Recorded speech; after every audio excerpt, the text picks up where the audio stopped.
बात करेंगे हमारी कातिल सड़कों की और ट्रैफिक की और आए दिन के हादसात की।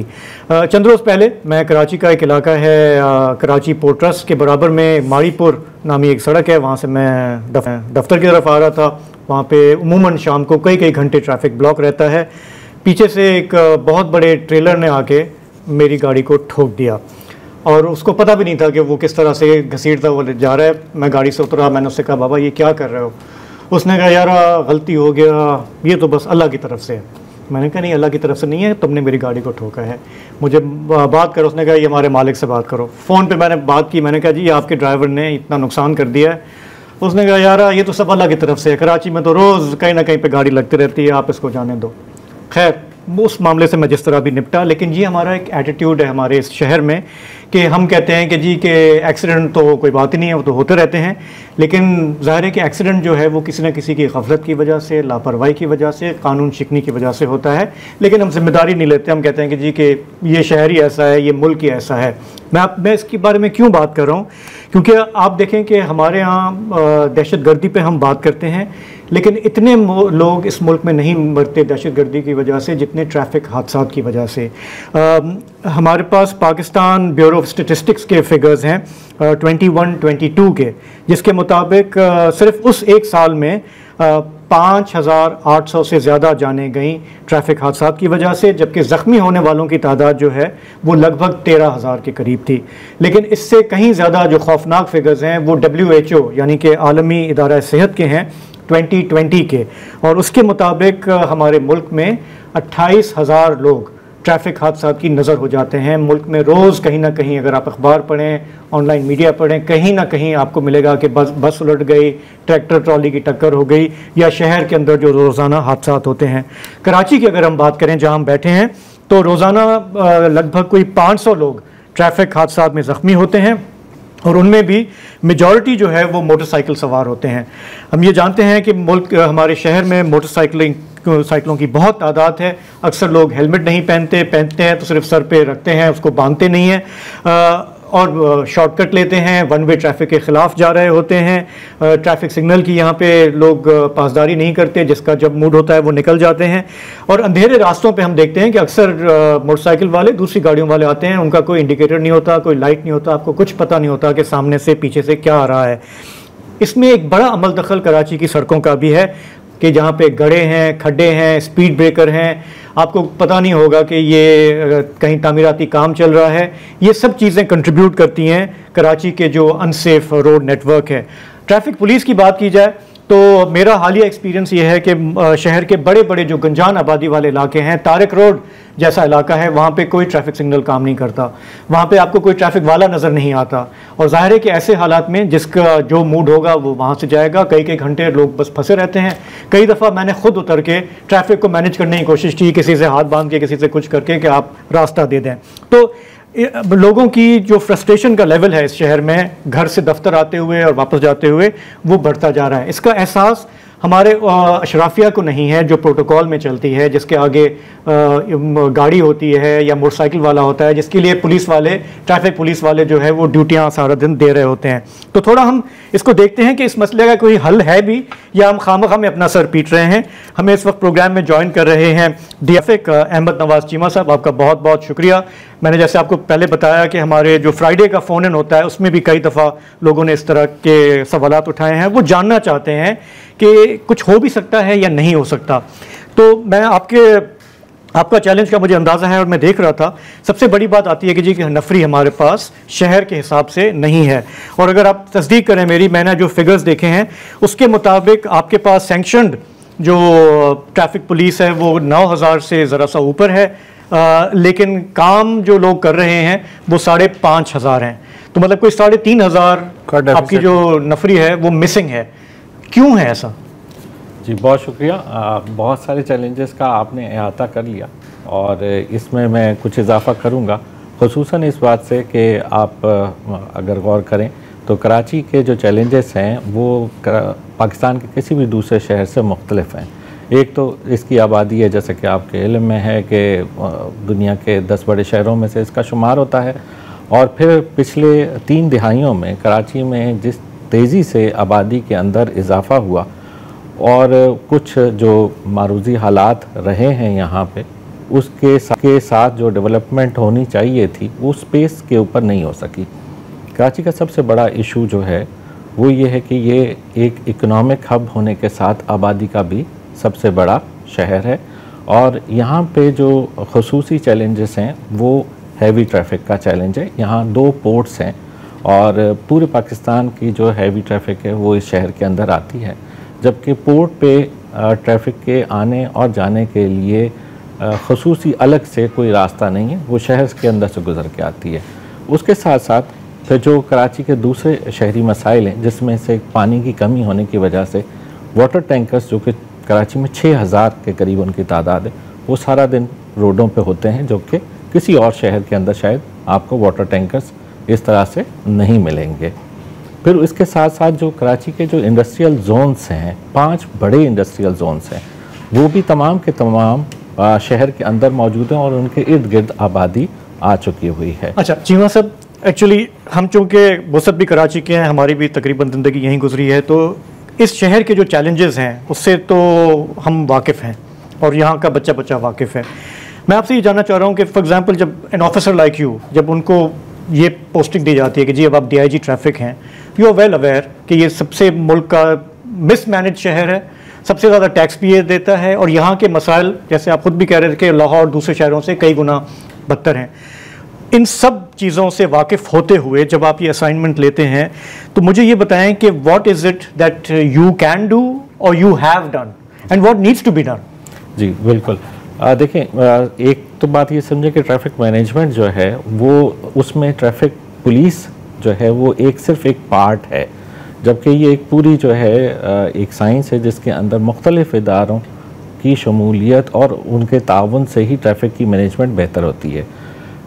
इस दफ़ा हमने जो हमें देखा कि सिंध गवर्नमेंट ने कुछ इनिशिएटिव्स ऐसे लिए जिससे कि कराची के ट्रैफिक के मसाइल हल होना शुरू हुए हैं, जिसमें अगर मैं सरफहरिस्त बात करूं तो कराची में जो बसों के अड्डे थे जो कि पूरे पाकिस्तान में जाने वाली थी, उन तमाम को शहर से बाहर शिफ्ट किया गया, जो कि कई दिहाइयों से यहाँ पे चल रहे थे। इसके साथ साथ जो सिटी गवर्नमेंट है, मेयर साहब ने इस सिलसिले में बहुत ज़्यादा जो काम थे, तरक्याती काम, जिसमें रोडों की मरम्मत शामिल है, उसमें बहुत ज़्यादा काम हुए, जिससे कि ट्रैफिक की रवानी मुझे ये अब बहुत ज़्यादा हमारे ट्रैफिक सिग्नल क्यों नहीं काम करते? क्या उसका क्या इशू क्या है? क्यों वो, मैंने सुना है कि ये हमें, आपको पता है आम यहाँ पे जो कन्वेंशनल विजडम है, कहते हैं जी वो पुलिस वाले खुद ही उसको बंद कर देते हैं। देखें, ट्रैफिक सिग्नल्स जो है उसके लिए, उसकी मेंटेनेंस और उसकी इंस्टॉलेशन के लिए एक इदारा है ट्रैफिक इंजीनियरिंग ब्यूरो, जो कि KDA के मातहत काम करता है, और उसके अंदर कुछ जो फंडिंग और रिसोर्सेज की मसाइल रहे हैं, जिसकी वजह से उस तादाद में ट्रैफिक सिग्नल्स का इजाफा नहीं हो सका है जितना कि दरकार है। फिर उसके साथ साथ कराची के अंदर, जैसे कि आपके इल्म में होगा कि मुख्तलिफ जुरिस्डिक्शंस हैं, जैसे कंटोनमेंट बोर्ड है, DHA है, तो उसके अंदर जो सिग्नल्स की मेंटेनेंस, इंस्टॉलेशन है, वो मुतलका सोसाइटी जो है वो करती है। इसी तरह से जो बाकी जो बड़ी शाराएँ हैं, उनके ऊपर जो KDA का traffic engineering bureau, As a DIG traffic, you are not responsible for traffic signals? Not at all, not at all. अच्छा, जहाँ पे ट्रैफिक सिग्नल नहीं है और आपको पता है कि ये एक मेजर बॉटलनेक है, वहाँ पे पुलिस वाला आप लगा सकते हैं? जी हाँ, वो हम लगाते हैं। साथ साथ हम तजावीज़ देते रहते हैं कि यहाँ पे हमें ट्रैफिक सिग्नल की ज़रूरत है, और उसके लिए मुख्तलिफ स्कीमों के तहत उसमें कुछ न कुछ उनमें इजाफा होता भी जा रहा है। इसके साथ साथ जहाँ जहाँ इंजीनियरिंग के मसाइल हैं, वो भी हम जो मुतल्लिका महकमे हैं उनके साथ मिलके उनको हल करके लोगों को सहूलत मुहैया करने की कोशिश करते हैं। हमें एक ब्रेक की तरफ जाना है, वापस आके दोबारा ये जानना चाहूँगा कि आपके पास नफरी अगर 9000 होनी चाहिए तो सिर्फ 5500 क्यों है? एक ब्रेक के बाद।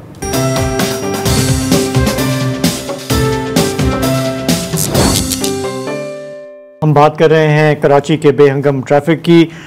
DIG कराची अहमद नवाज चीमा हमारे साथ हैं। चीमा साहब, ये बात सही है कि हमें ये लगता है कि शहर का सबसे बड़ा मसला इस वक्त मोटरसाइकिल वाले हैं, ट्रैफिक वाले भी उन्हीं को झपकते हैं, उन्हीं से पैसे निकालते हैं, लेकिन सबसे ज़्यादा लापरवाही, गफलत भी उन्हीं की तरफ से सामने आती है। कैजुअलिटीज़ भी उन्हीं की हैं। कैजुअलिटीज़ भी उन्हीं की हैं, ये बात सही है? जी बिल्कुल, 50% से ज़ायद जो ट्रैफिक हादसा में जाने जाती हैं वो मोटरसाइकिल सवारों की जाती हैं। और हमने उसका जितना भी एनालिसिस किया उसमें हमने देखा है कि तकरीबन 75% जो है वो तो हेलमेट का इस्तेमाल नहीं करते, 95 से अबव जो है वो जो साइड व्यू मिरर होते हैं जो कि उनको हादसा होने की सूरत में बचा सकते हैं, उसका इस्तेमाल नहीं करते। फ्रंट लाइट नहीं होती, फ्रंट लाइट और बैक लाइट दोनों का जो है वो फंक्शनल होना बहुत ज़रूरी है। और इस सिलसिले में हमने अभी एक अवेयरनेस कैंपेन भरपूर तरीके से मीडिया के दोस्तों के ज़रिए भी चलाई और उसके अलावा शहर के मुख्तलिफ मकामात पे हमने बैनर्स के ज़रिए, लेक्चर्स के ज़रिए लोगों को आगाही दी है। इस फर्स्ट आपके ख्याल में ये लोग आगाह नहीं है, उसके लिए बैनर लगाने पड़ते हैं क्या है? आगा तो हर कोई है, लेकिन ये है कि याद दहानी कराने की ये कोशिश करते हैं। और 1 जनवरी से हमने इसमें सख्त इन्फोर्समेंट भी शुरू की है। अच्छा, जो राह चलते लोग हैं, पैदल चलते हैं, उनके बारे में बताएं कि जिनका जो ट्रैफिक का हिस्सा नहीं है लेकिन वो भी निशाना बनते हैं। जी बिल्कुल, ये एक अलमिया है।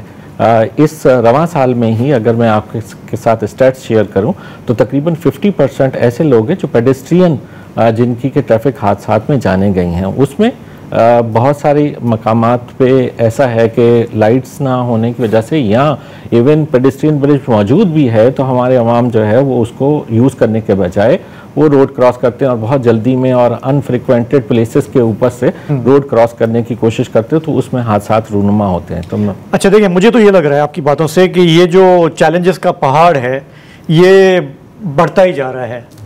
मतलब आप थोड़ा बहुत चलेंगे लेकिन वो और ऊपर होता जा रहा है। आप के कोई 2-3 इनिशिएटिव्स जिससे आपको लगता हो कि शायद कोई गेम चेंजिंग हो, कुछ हालात बेहतर हो? देखें, जो जितना वॉल्यूम ट्रैफिक का बढ़ता जा रहा है, हर साल कराची में 2 लाख से 3 लाख के दरमियान गाड़ी इंक्रीज़ होती है। हर माह जो है वो 11,000 से ज़ायद मोटरसाइकिल कराची की सड़कों पे ऐड हो रहा है। ये जितना चैलेंज और वॉल्यूम बढ़ता जाएगा उतना हमारे इंफ्रास्ट्रक्चर पे दबाव। अच्छा, ऐड पता है क्यों हो रहा है? बाकी मुल्कों में क्यों नहीं ऐड होता? मुझे लगता है कराची में कभी होगा पब्लिक ट्रांसपोर्ट सिस्टम। इस वक्त कोई पब्लिक ट्रांसपोर्ट सिस्टम नहीं है। मतलब मैं अंडरग्राउंड रेलवे की तो बात ही नहीं कर रहा ना, वो तो भूल जाएं आप, आगे की बात है। ऊपर भी कोई ऐसा नहीं है कि फ़र्ज़ करें बसें रेगुलेट होकर चल रही हैं तो बंदा मोटरसाइकिल घर पे छोड़ के कहे यार फलानी बस में बैठ के चले जाए। पहले होता था। बिल्कुल बिल्कुल। ये जब पब्लिक ट्रांसपोर्ट सिस्टम ही नहीं है तो आप कैसे कंट्रोल करेंगे? जाहिर है लोग मजबूरी में मोटरसाइकिल तो खरीदेंगे ना, मरेंगे, गाड़ियों के भी हादसात होंगे।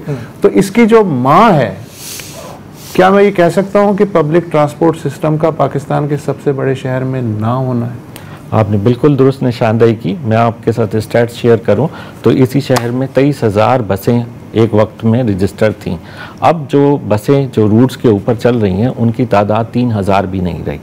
ये सिर्फ जो है पीपल्स बस सर्विस के आने से और उसके चलने से कुछ रिलीफ मिला है। जहाँ जहाँ ये चली हैं वो 300 बसें इस वक्त कराची में शुरू हुई हैं जिनसे काफ़ी रिलीफ मिला है। ग्रीन लाइन चली है लेकिन ग्रीन लाइन भी वॉल्यूम को कैटर फॉर नहीं कर सक रही। अभी रेड लाइन और येलो लाइन के 2 BRT के मंसूबे हैं। हमें उम्मीद है कि उससे काफ़ी जो है वो पब्लिक ट्रांसपोर्ट के जब ये पूरे होंगे और फंक्शनल होंगे उस वक्त आबादी और बढ़ चुकी होगी। अच्छा ये बताएं, अभी मैंने देखा था कि आपने क्या ये जो कैमरा होता है पुलिस वालों को वो देने का मैंने देखा है कि एक प्रपोजल है। दूसरा आपने डिजिटाइज किया है, लाइसेंस अगर बनवाना हो, पहले हम लाइनों में लगते थे, पैसे होते थे, ये होता था, अब मैंने सुना है कि वो ऑनलाइन आप अपना रिन्यू कर सकते हैं। जी बिल्कुल, ऐसे कई इनिशिएटिव किए गए हैं जिसमें सर फहरिस्त अगर हम कहें तो वो बॉडी वॉर्न कैमरे का इस्तेमाल है। अब ट्रैफिक पुलिस का हर जो चालान ऑफिसर, टिकटिंग ऑफिसर है वो बॉडी वॉर्न कैमरा इस्तेमाल करता है और जो भी चालान की कार्रवाई होती है वायलेशन और उसके अंदर जो कार्रवाई की जाती है उसको डिजिटली रिकॉर्ड किया जाता है, महफूज किया जाता है। इसका मकसद ये था कि जो हमारी चालान के प्रोसेस के अंदर शफाफियत लाई जाए। दूसरा ये कि जो रवैया है, जो ऑफेंडर जिसके साथ हम बात कर रहे होते हैं, जब हम उसको अनाउंस कर देते हैं कि जी आपकी रिकॉर्डिंग भी हो रही है तो हमें थोड़ा सा ये है कि वो फिर मुहतरम तरीके से वो ये नहीं कहता जानते नहीं हो मैं कौन हूँ। जी तो उस वजह से हमारे जो चलानिंग है उसमें बहुत ज़्यादा शफाफियत आई है। फिर हमारा हर जो चलान है वो डिजिटलाइज्ड है, कंप्यूटराइज्ड है, उसकी पेमेंट का सिस्टम ये सारा का सारा जो है वो कंप्यूटराइज्ड हो चुका हुआ है, मतलब डिजिटाइजेशन की तरफ जा रहे हैं। जी हाँ। अच्छा, फाइनली आपकी नफरी पूरी क्यों नहीं है, कैसे होगी? ये एक बड़ा इंटरेस्टिंग सवाल है कि ट्रैफिक की जो जॉब है सिपाही की, वो पुलिस के दीगर तमाम ब्रांचों से ज़्यादा फिज़िकली टफ और चैलेंजिंग है। हमारे पास जितनी भी जो नफरी हम उसमें लेके आते हैं, फिर वो कोशिश करती है कि यहाँ से ट्रांसफ़र करा के चली जाए, क्योंकि यहाँ उनको जो हेल्थ के मसाइल हैं उनका भी बहुत ज़्यादा सामना करना पड़ता है। जैसे ही वो कोई बीमार होता है वो फिर ट्रैफिक से निकलने की कोशिश करता है। तो ट्रैफिक इस वजह से जो है उतनी नफरी हमारे पास नहीं आ पाती, और फिर चैलेंजेस जो कराची के जैसे लॉ एंड ऑर्डर के चैलेंजेस आते हैं ज़्यादा, तो नफरी हमारी जो थानों के अंदर जो ऑपरेशनल फोर्सेस हैं उसके अंदर काम करने में लग जाती है। ओके, ठीक हो गया। वक्त हमारे पास कम है, मौजू काफ़ी बड़ा है, लेकिन आपका शुक्रिया कि आप आए और आपने उसको एक्सप्लेन करने की कोशिश की। बहुत शुक्रिया।